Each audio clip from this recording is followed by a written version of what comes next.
Alright, ladies and gentlemen, we're back. And I come up with a surprising idea. Well, it's not an idea, but I discovered something. I decided that I'm going to end Mrs. Peacock's turn and have Professor Plum go back to the study because I just figured out this puzzle right now.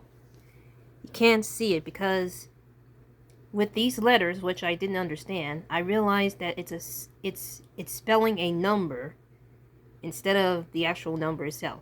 So it's 167.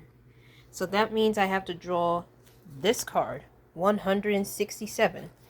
And I was right. Solved armor. This is how to focus.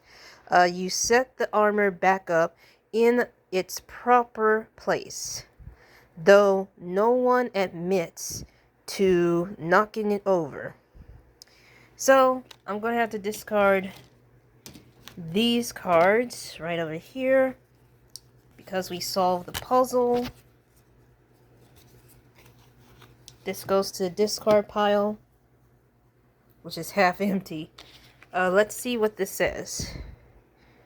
It says place 169 card on the board.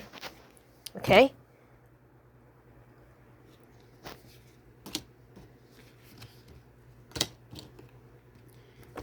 There we go. Let's see what it says. It didn't say anything, but we just got the armor set back up. Let's see. Okay.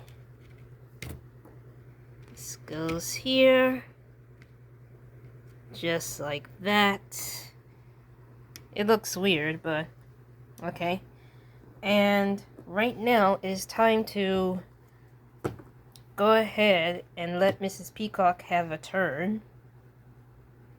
And the next thing that we're going to do is this. We're going to place the board, which is board C, then refill the deck, which is deck 3, place it on the bottom, and then read 295. Okay, so we have 2 rooms. We have the lounge and the kitchen. Alright, so I think the first thing that I'm going to do is to have Mrs. Peacock. Well, first things first though, I gotta read card 295. Okay, so I got the card, and let's see what it says. It says, as you travel through the secret passageway, it's hard not to suspect the other dinner guest. Plum turns to Mustard and asks, where were you at the time of the blackout? Some clues are statements that pin down where everyone was when the lights went out. Some characters might be lying, so use your wit. If no one is playing the character card required, the active player reads it instead.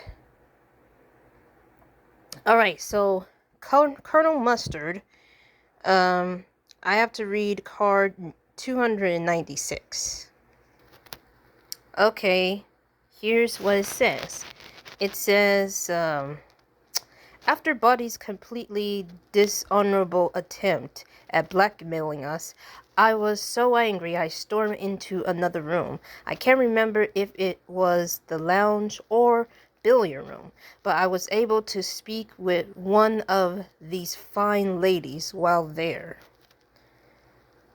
And there's Colonel Mustard's statement.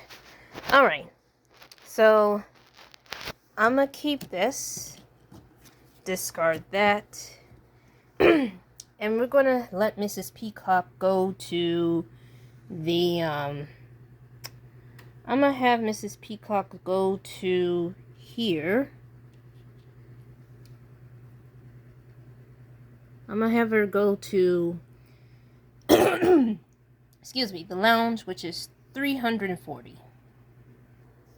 Alright, I got the card, so we need to read this. Alright, it says, you brace yourself and cautiously turn the handle, ready for disaster, and find that it's not even locked. Huh? You're lucky. Must be turning around. So I have to place board D for this. Interesting. Okay, this is board D, which is the billiard room. And unfortunately, Mrs. Peacock has nothing to do right now. So it's time for Professor Plum's turn. And he's going to head to the kitchen. Let's just say he's going to get something to eat and heads to 310. Alright, let's see what it says here. It says the door of the kitchen cabinets are standing open. Inside is an assortment of teacups, saucers, and silver napkin rings. Mrs. Peacock clears her throat. Ooh, it's time to read what she says in 312. Okay, it says, according to the same question, sorry for the mess. I was in dire need of a cup of tea. After all the fuss, I was in the kitchen when the power cut, trying to help myself. That is Mrs. Peacock's statement, which, of course, she is in the lounge. Oh, my goodness. But regardless of that, it's another clue. And now it's time for Mrs. Peacock's turn, which we don't have too much time. Let's go to 350. Okay, this one says, you get on your hands and knees to look under the couch and find a crumpled up note. The handwriting looks familiar. It seems that someone was trying to meet privately with Mr. Body. And it looks like it's another clue. Let's see what it says. I can't see it clearly. It says, meet me in the cellar. We need to talk. And we also have some cryptic codes. And the note is in the lounge. So let's use our trusty magnifying glass to see what it says. I can't see it clearly because it's a little dark, but I put some light on. Okay, so the clue says that it's Scarlet. So this is probably from Scarlet. So I'm going to keep that. Discard this card right here. And I think I'm going to wrap this up. So stay tuned for more.